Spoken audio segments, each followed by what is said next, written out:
Been a minute. Hot minute. Real hot minute. Couldn't pick probably a worse week to not be available, but it happens. What are we going to do?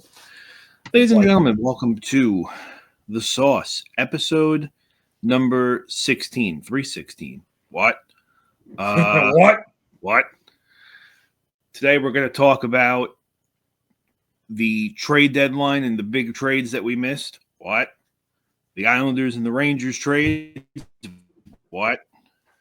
You're supposed to what with me, goddammit. Pretty much catch up on everything we... Okay. Pretty much catch up on most of the things we missed. Just a couple of the quicks. Nathan MacKinnon scoring his 1,000th point in the National Hockey League last night. Actually did it for real after you lied to me. He did it twice. He did it twice. First player. I believe the first goal was disallowed, and then they didn't score for another 45 minutes. First goal of that game didn't come until I think the third period. Also, shout out to the Maple Leafs for destroying my parlay last night. We're not on good terms right now. Aaron Ekblad, dirtbag, getting the 10-game knock for PEDs. Rather surprising. You don't see that a lot in the NHL. Usually when people get suspended for any type of foreign substances in the NHL, looking at you, Kuznetsov, it's usually a lot more serious than PEDs. Usually, cocaine. So, what do we feel? I mean, I don't think it's going to really hurt Florida that much. Ekblad was kind of not having a very decent year to begin with. No, it was very pedestrian. I think he had like 6 goals and 30-something assists. Yeah, fine, but they'll be. And for a guy who, if I remember correctly, with Florida's cap situation, probably really isn't he probably isn't even going back to Florida next year. They don't really. I mean, his fall off came kind of quick. Now again, he's not bad, but he's not the demon that he was. Well, that's the thing, is he's not. I mean, $7.5 million cap hit, obviously for this season, becomes a UFA. Going into next season with $19 million projected cap,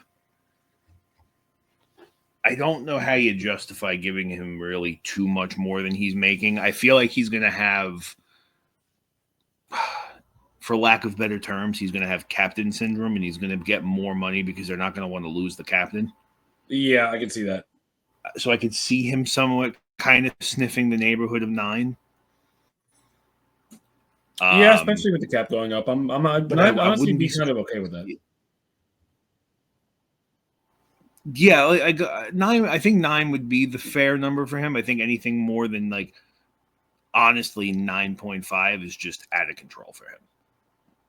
Yeah, you know what you're gonna get. The most of that money is in his leadership, like you said, the captain treatment. Well, yeah, again, you're not gonna want to lose a captain.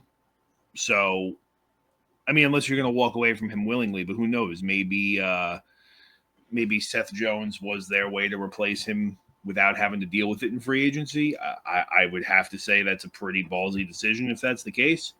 Just a tad, but yeah, I don't know. I mean, we'll find out in 4 months.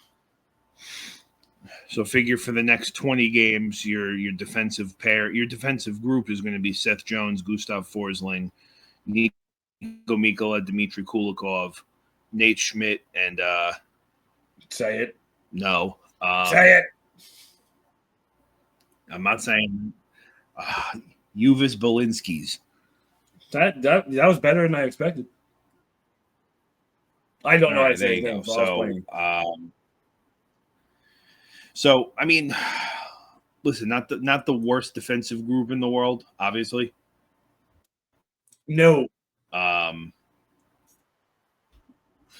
Oh wow, Ekblad got suspended without pay too. That's hilarious. Get wrecked, nerd. Nerd.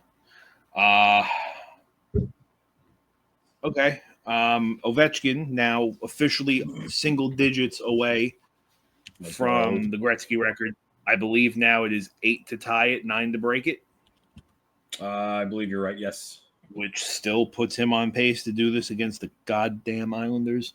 Let's go. Tickets are getting more expensive by the minute. You know, I mean, listen, in a weird, selfish kind of way, I need him to do this against the Islanders so I can see it. Yeah. But that's also, if he breaks it when he's supposed to, April 6th, quote unquote. Okay, that's actually not too bad because that's an afternoon game. So I won't be there all night, but I'll be there late enough to be annoyed. Yeah. I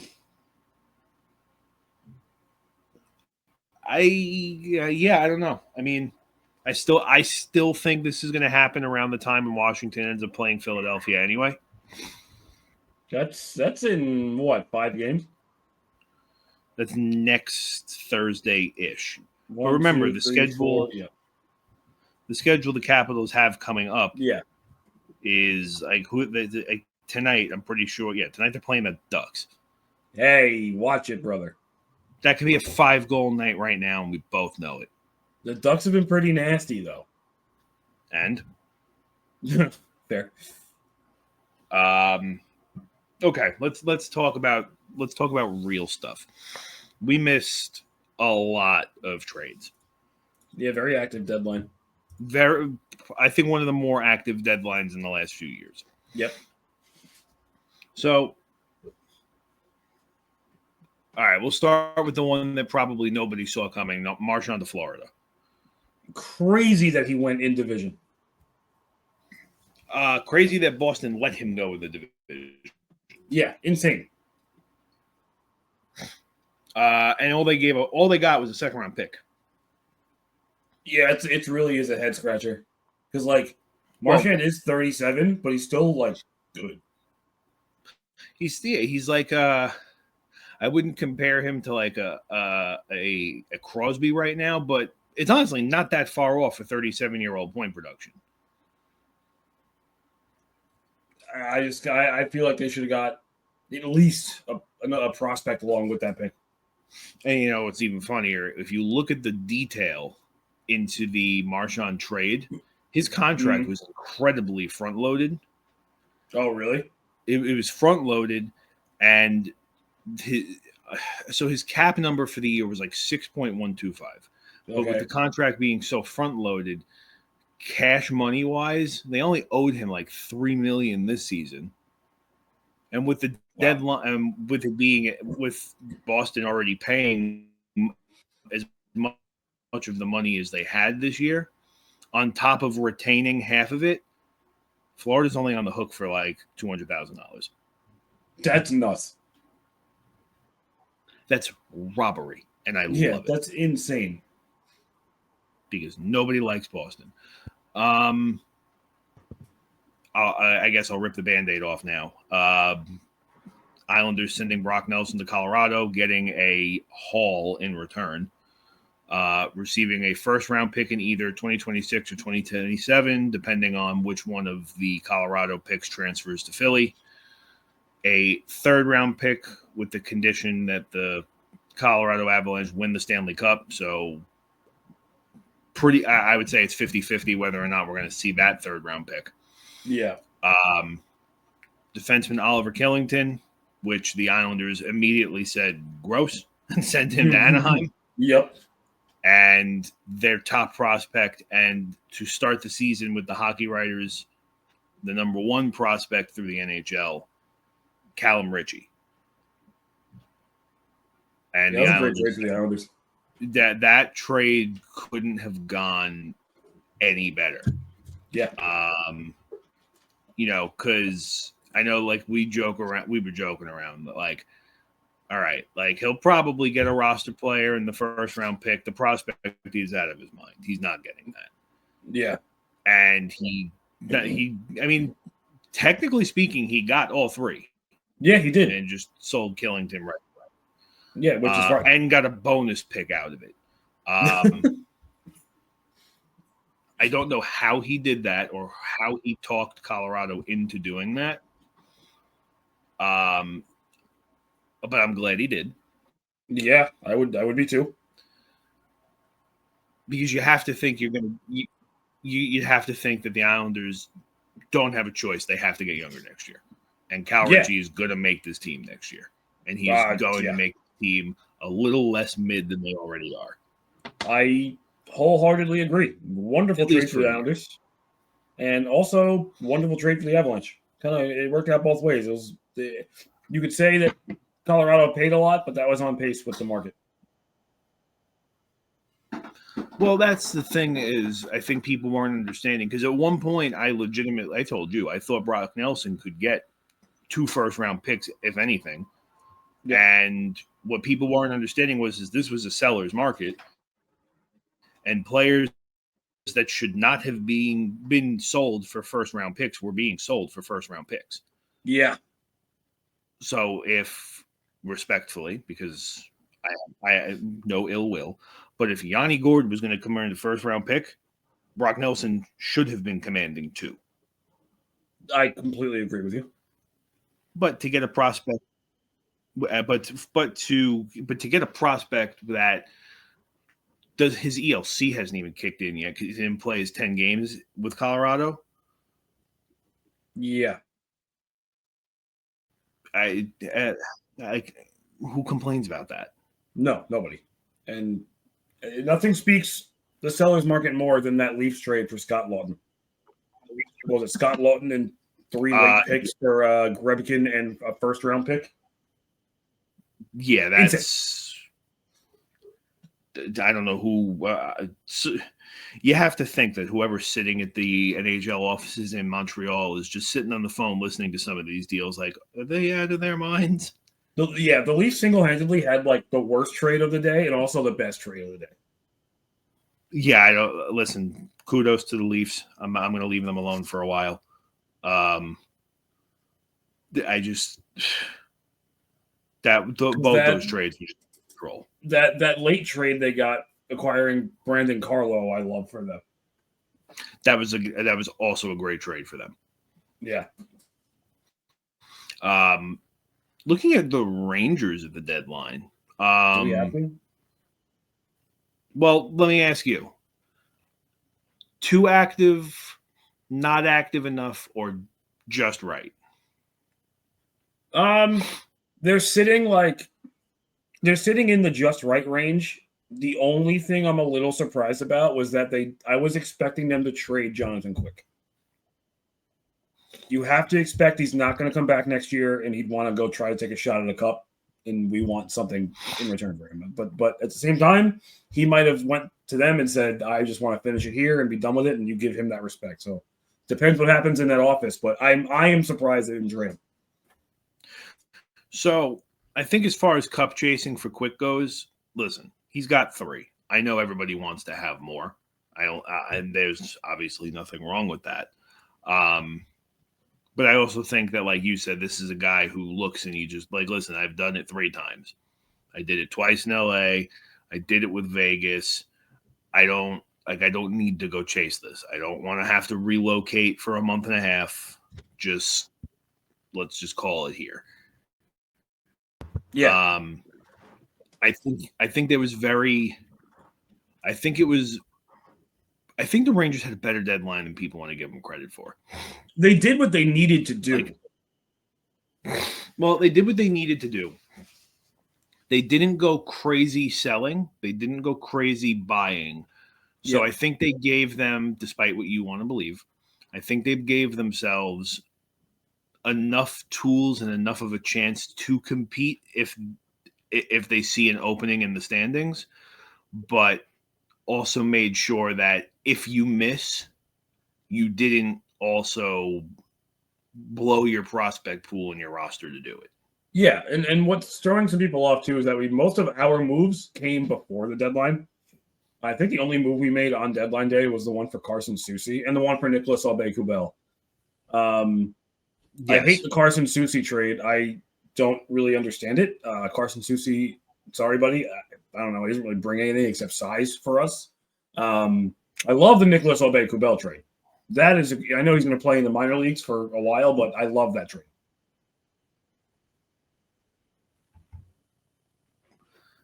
Listen, it's a good trade. I think it gives you some much needed Hartford depth. It gives you a little bit of insurance behind behind your NHL roster should you need it. I don't think it's that bad of a move for the Rangers. A couple of players, I should say, and before I do that, Mikko Rantanen moving to Dallas, Texas. Oh yeah, baby! For the long term. Sign and trade from Carolina to Dallas for 8 years, $96 million, 12 million AAV. So $12 million in Texas. He is going to live like a god for the next decade. Yes, he is. That they're a scary team, man. I think they got to be the favorite. Yeah, man. Listen, I was going to say, I don't think people realize how terrifying that actually makes Dallas. Because they're winning games like crazy, and that's without Heiskanen and Tyler Seguin. Yeah, and mind you, I mean, listen, this is also a team that's probably getting ready to move on from Jamie Benn this summer. Most likely. I don't know who your captain would be once he's gone, though. That's going to be interesting. I know I would probably pick Miro Heiskanen, but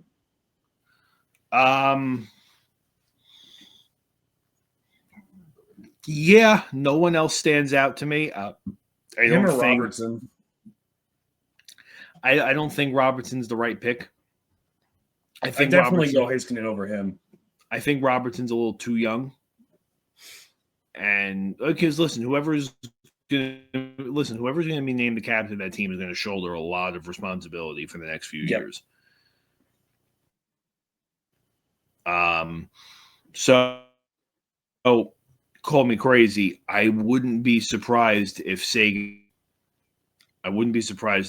was the captain in Dallas for the next couple of seasons until maybe the Stars are a little bit more comfortable with Heiskanen or Robertson. I can see that. Couple of players we could talk about that weren't traded at the deadline, and I cannot stress this enough. I am not talking poorly of this team. I don't want to die. I also do not want spuds in my car. Mitch Marner, Tavares both stay put in Toronto. I'm more surprised that Tavares wasn't moved than Marner because obviously Marner is going to command whatever Dallas had to give up for Mikko Rantanen and double it and give it to the next person for Marner. Yeah. A little bit surprised that the Leafs didn't move on from Tavares.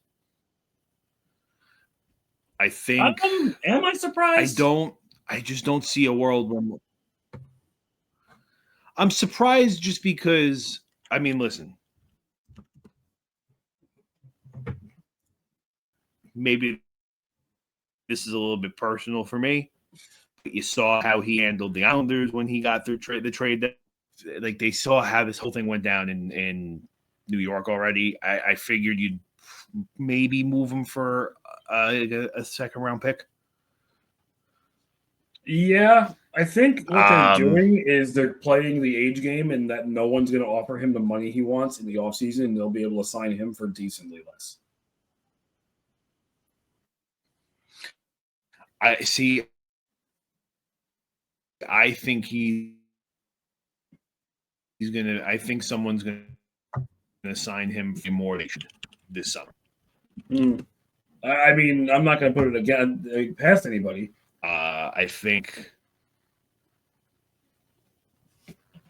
I don't see a universe where Marner's staying in Toronto. I just think he's going to price them out. Yeah. but I also be very wrong. Man, I mean, so Marner, what? Marner is he's got like 80 points in however many games they have played, 60 something. He's making basically 11 million. Yeah, he's gonna ask for at least 15.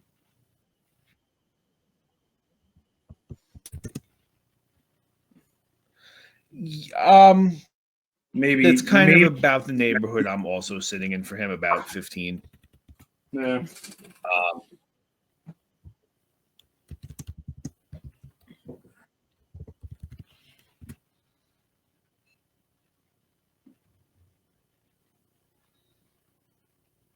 That's so tough. I don't know what he's like just gonna price him out.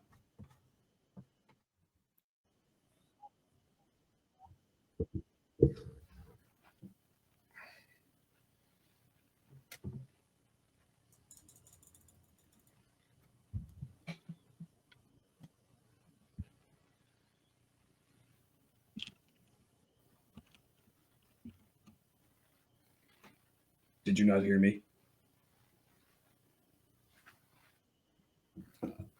Can you hear me? Yes. Hello?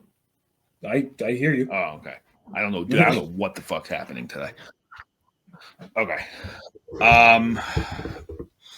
Yeah, listen. I think I think I caught what you said. I think he's going to price. Like I said, I think he's going to price out Toronto. I like that 15 number sounds about right for him. Mm-hmm. I'm very surprised that the Devils, though, basically did next to nothing this deadline. I'm not surprised because they had to be cautious without Hughes. Like, it's not a season to you an can extent go all in on. Well, I think it's, and this is one of those things that stands for, I guess, every team. We've learned from Tampa, we've learned from Vegas, we've learned from pretty much every team possible in the last few years. You can make that, like, okay, just take, for example, let's say Marchand, right? Yep. We both know that Hughes isn't going to be ready for the playoffs anyway. He's not. They already said he's not ready till training camp. But they have the same ability to pull the long-term IR stunts that everybody else does, where they could have stayed competitive for the year. Marchand's on an expiring contract. I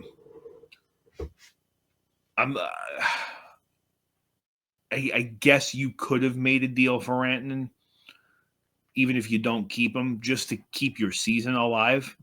Yeah. Because it kind of gets to a point for me where if you're a Devils fan or if you're a person with eyeballs, you look at the Devils and what's been happening to them the last, let's say, 5 years, and how much longer, how many more free passes is Tom Fitzgerald going to get? Listen, you can't blame injuries on the GM. You can't blame anything like that on front offices. But you can blame the fact that they had an opportunity to turn a bad situation into a good situation at this year's deadline, and they didn't. Correct. Again, like I'm just using Marchand and Rantanen as two very extreme examples. Maybe Marchand's not as extreme as it seems. But they had, like I said, they had a chance to turn around, do something to salvage their season, and again, the season's going to slip. Yeah. To put it lightly, it's going to slip. Because, man, those Blue Jackets look good. Listen, I think when all is said and done, the Devils will not be in the playoffs. I bet on it, so you know where I stand. Of course you did.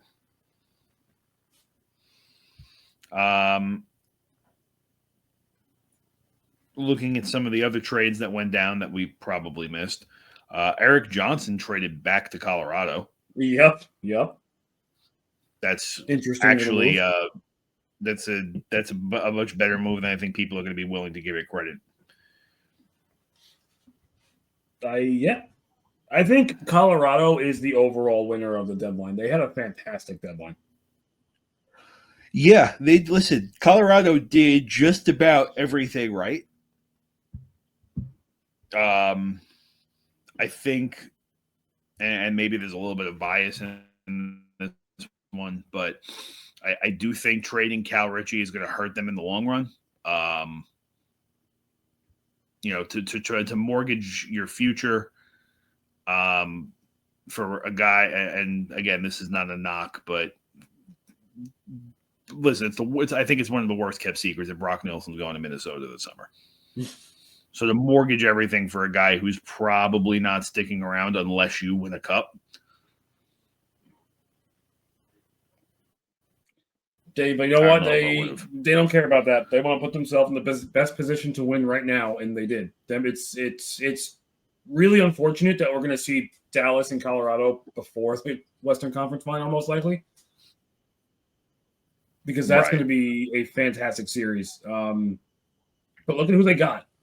They got Jimmy VC and Ryan Lindgren for basically nothing. They got Brock Nelson. Now they paid a lot for him, but they got Brock Nelson. They got what's his name? Where'd it go? Who am I thinking of? Charlie Coyle, which is a great move. Yep. And I mean, Eric Johnson back is a solid move too. I love everything they did on the deadline. Yeah, I mean, I'll be honest with you. I'm looking at the rest of the trades about from the deadline or deadline week, I should say. Nothing too out of control. Spencer Jones being traded. Spencer Knight and Seth Jones being flopped from Florida to Chicago. Yeah, the Senators had a decent deadline too. Senators had a better deadline than, again, I think people are really willing to give them credit for. Especially Fabian Zetterlund. Like, that's what people aren't talking about. It. Fabian Zetterlund's a pretty good hockey player, and they got him for not much. Yeah, I noticed that one too. That's another trade that's kind of going under the radar. Calvin DeHaan, I hate you, by the way. Yeah, I mean, this was definitely a better deadline than I think people realize. I just also think that there was a lot of teams that should have been working the phones a little bit more that weren't. Yeah. And I think I am surprised the Capitals didn't do more. To me, the top three winners would be they got Anthony Beauvillier, whatever. I'm not that surprised. Well, yeah, listen, I will be the first person to tell you Anthony Beauvillier is whatever. But I believe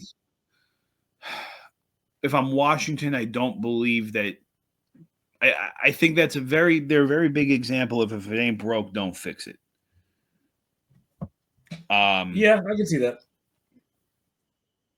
I just think whatever either they're doing or want to do or looking to do, they're better to try to fix it in the summer, not mid-season. Yeah. Yes.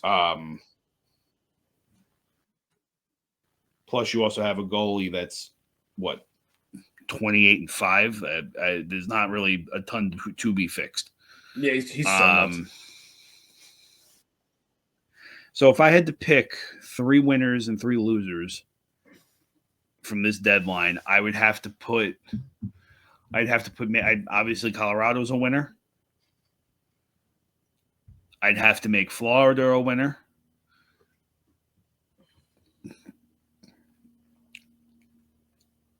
I don't want to use the cop-out answer and say Dallas is a winner, but they probably are the third team. Yeah, I mean, in all honesty, honorable mentions to the Islanders and the Blackhawks. The Islanders for actually making a halfway decent trade, and the Blackhawks for acquiring, I think, it was 10 total picks. Yep.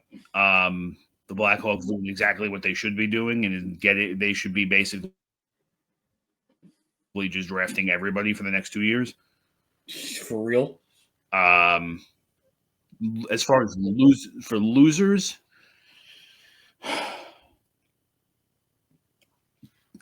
to me, it's the Devils the Devils lose.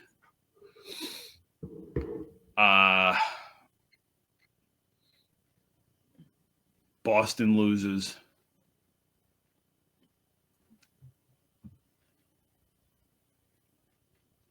I don't know who a third loser would be, because I mean, you'd have to have a pretty bad deadline to be a loser, and not the Devils and the Bruins really were the only two teams with bad deadlines. Yeah, I mean, you gotta think situationally. I would think. I mean, listen, I like the Rangers did not have as bad of a deadline as I think people want to think they had.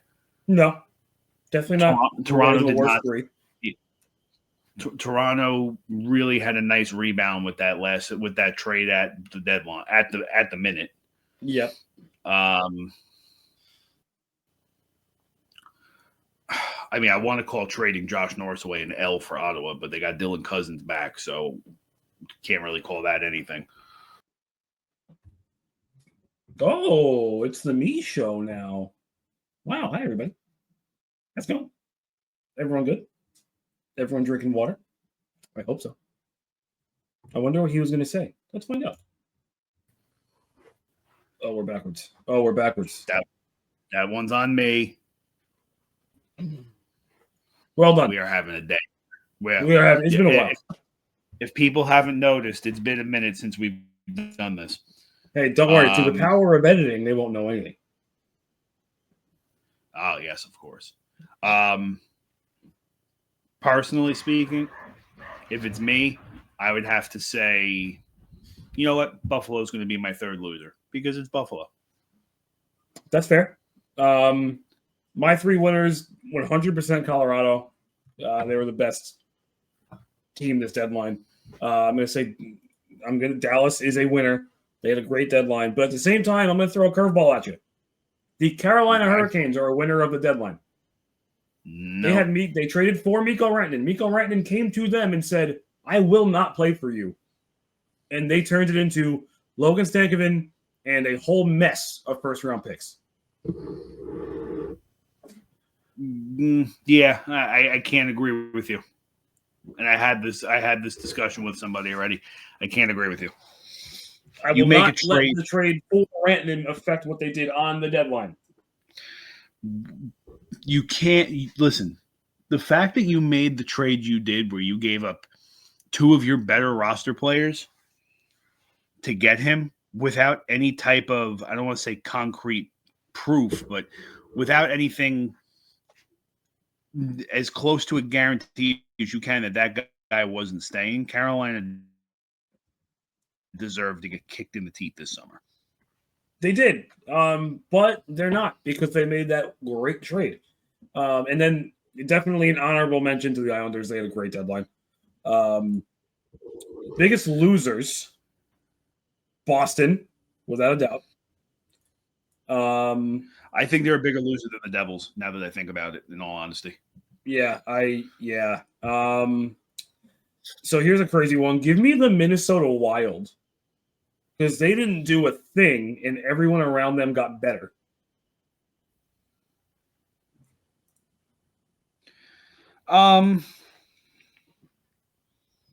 Yeah, you know what? Fair is fair. I have to do that. I can't say that it's okay for I can't say it's bad when the Islanders do it and not other people.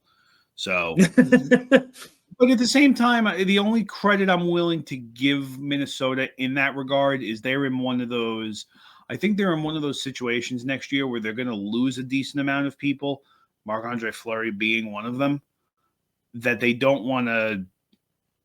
Like, I feel like they want to take a more methodical approach to how they're going to handle their players this summer, not a let's do the deadline and extend everybody and not have to work this summer. It could be, but I think that's wrong of them. Listen, I don't disagree with you. I don't. And I'm going to give the third loser, just because I'm salty about one specific trade, to the Winnipeg Jets, because they paid a second round and a fourth round for Luke Schenn. Oh, they paid too much. Yeah, that's why I'm giving it to them. Oh, they paid way too much. Oh, no. That's bad. Listen, when a computer sim when NHL GM mode would decline a trade, you screwed up. Exactly. Yeah, I mean, yeah, I would probably say Boston's more of a loser than the Devils because the Devils were supposed to be good and they once again ran into the injuries. Yeah. The Bruins, everybody knew was going to suck, and they did nothing to try to unsuck. Especially when you look at the standings, and I'm going to pull them up right now real quick. When you look at the standings, and technically speaking, the Bruins are still in the wild card chase. They're only 4 points out of the second wild card spot. They are a lot more than 4 points out of the third Atlantic spot. So, listen, the way I see it, you're 4 points out of the wild card. You still had a fighting chance. Yeah, technically you did. Very similar to what I was telling you. Listen, the Islanders are 5 points out. You're 2 points out. And you're only 6 points out of the division. So, like, I know we're joking about reading off our eulogies today, but you and I both know if any two teams are going to piss us off and screw up the draft and screw up the summer, it's going to be our two. Of course. And they're just lucky or not lucky that the East is a pile of dog poopy. And I'll do you one better. Columbus is still going to make the playoffs. We're going to make the playoffs. And you're going to make the playoffs because the Devils are going to fall out and Columbus is going to jump into that third Metro spot. Yeah, especially now. Columbus is 4 points back of the Devils with 2 games in hand. And if I remember correctly, if I looked, the Devils don't exactly have the friendliest schedule coming for the next week or so. No, their schedule is awful. Oh, tonight's a 4-point game for the Devils because they're playing the Blue Jackets, and the Devils are going to die. Yeah, the Blue Jackets are white hot. Also, really quick dishonorable mention to the losers of the deadline to the Tampa Bay Lightning. Because of what they paid for Oliver Bjorkstrand and Yanni Gourde. Well, someone actually made a good point to me the other day about that. Tampa is notorious for overpaying and then over asking in trades. So they did exactly what they did exactly what everybody should have expected them to do. They can't keep getting away with it. I'm going to call them out on it. That's fair. The Devils. All right, so they're playing Columbus tonight. Yep. They are playing Edmonton on Thursday. Yep. They are playing the Penguins Saturday, which might be a saving grace buffer for them. Yep. And then they're playing the Blue Jackets again Monday. Yeah, it could get ugly real quick. I disagree with you.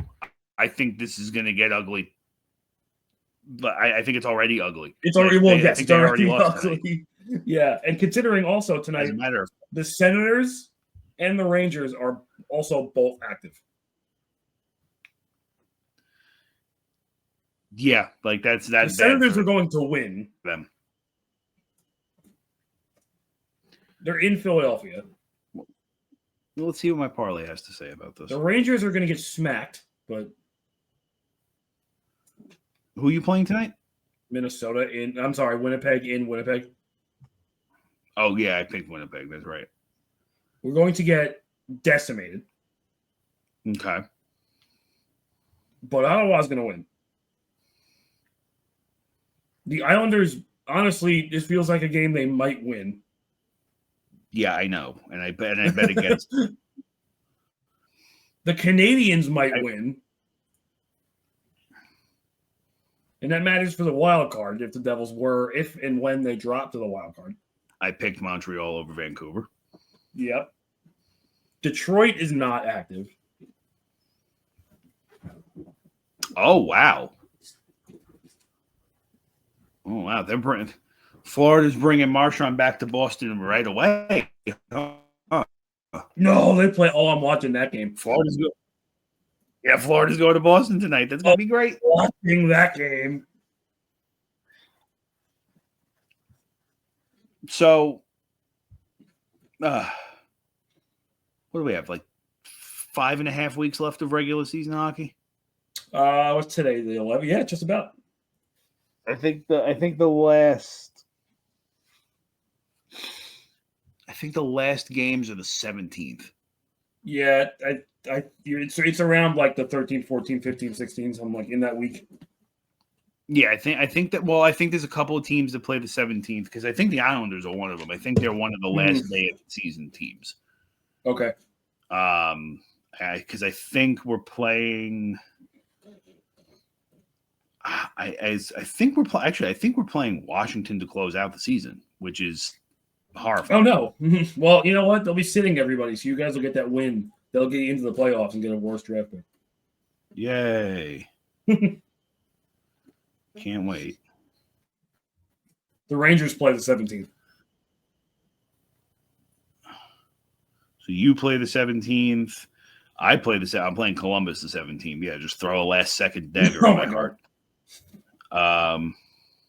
See, but that's the part about this that sucks, is because that game could actually mean something, and it's going to be a division game. Yeah, it absolutely could. Listen, part of me wants to get in. Part of me knows if we get in, nothing changes again.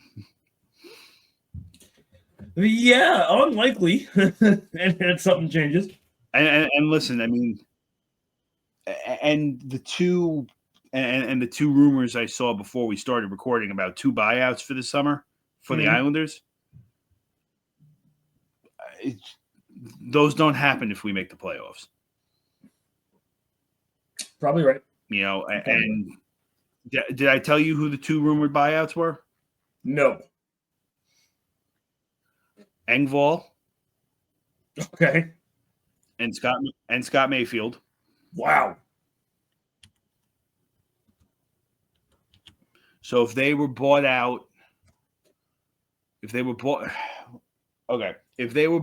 this summer, they would each be owed $1 million for a decade, which is fine.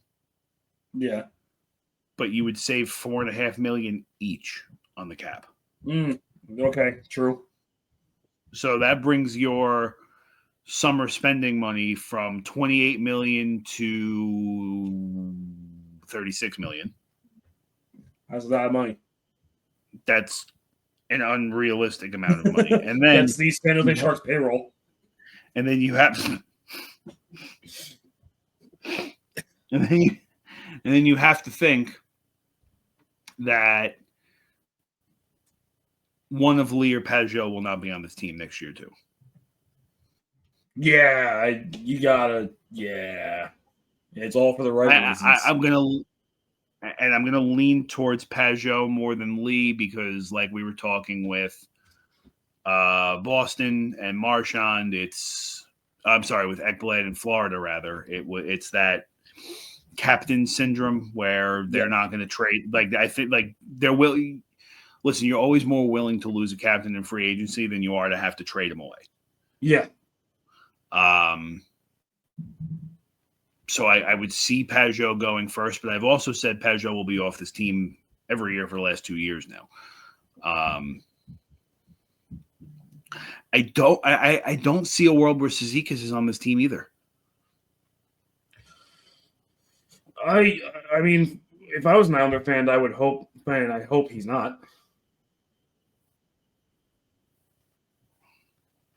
He's kind of not good. Who, Cizikas? Yeah. The problem with Cizikas is that you have Kyle McLean, who does everything that Cizikas does for a third of the money and half the age. Yeah, there's no reason to keep him. Listen, Cizikas is obviously not. Cizikas obviously isn't expected to be a 30-goal scorer. Neither is McLean. What makes Cizikas an easy move, in my opinion, is his money. Yeah. He only makes what, He's 2.5?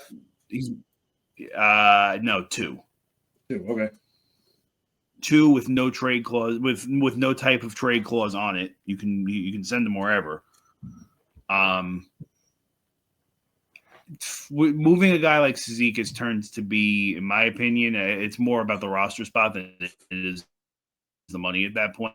Because I don't care who you are, $2 million doesn't hurt. Yeah. Unless you're Pierre Engvall.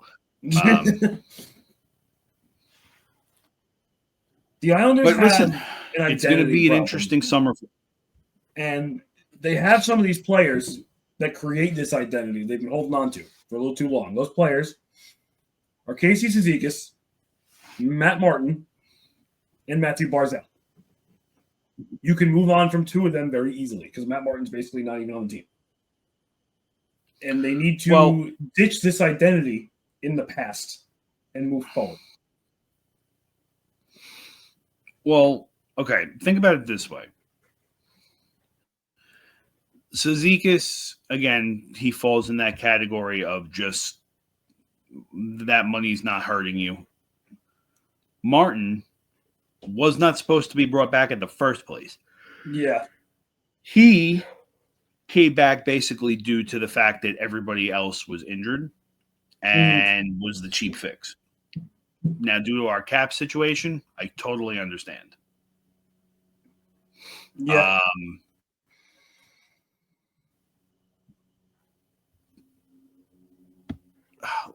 Listen, let's call this as Barzal's the jersey guy, the T-shirt guy. Of course, you got to keep him around. And I think when all is said and done, the biggest knock on Barzal is at the end of his career is going to be the fact that he couldn't stay healthy. Oh yeah, absolutely. 100%. I mean, nothing else, no other knocks on him. Because listen, I don't care what people say. Barzal is not a bad player. No, he's not. He just can't be the number 1. He just does something in him. He can't be the number 1. Yeah. I listen, I hate agreeing with you. You know that, but he needs to be, and this is kind of like a lesser version, but a lot lesser version, obviously. He needs to be the Draisaitl to a McDavid. If you want to scale it down more, he needs to be the Lafreniere of last year to Artemi Panarin. Have that elite playmaker with him that takes a lot of the pressure off, and he'll thrive. Yeah. I listen, I don't disagree with you. I really don't, as much as I hate to agree with you. It's that's really not a knock on him either. There's a lot of guys like that. Not everyone can be the number 1, and that's fine. Yeah, I don't know, man. It's frustrating. He has to be that on this team, which is not good.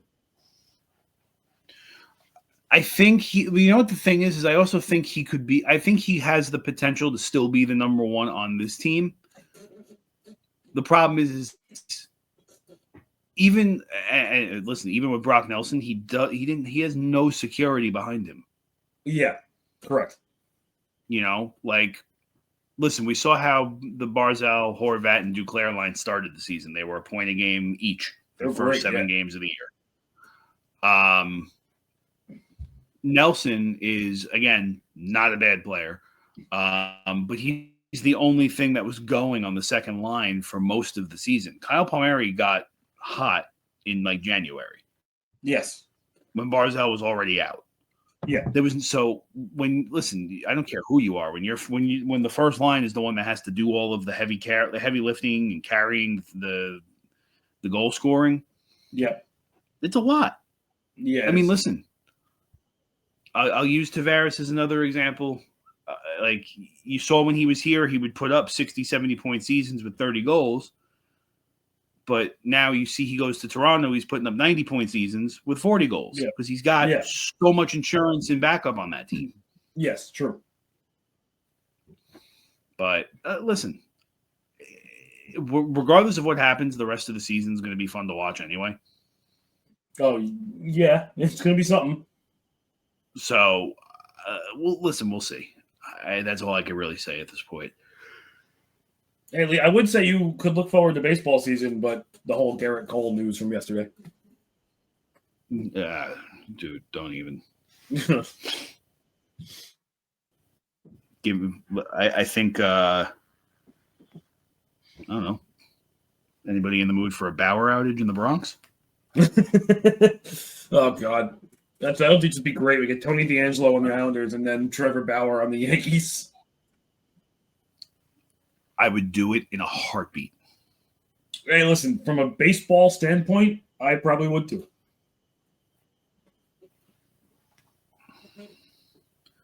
Well, listen. Oh, by the way, you're talking all good. Like your catcher didn't just have hand surgery. Yeah, he's only going to be out a month, not the whole season.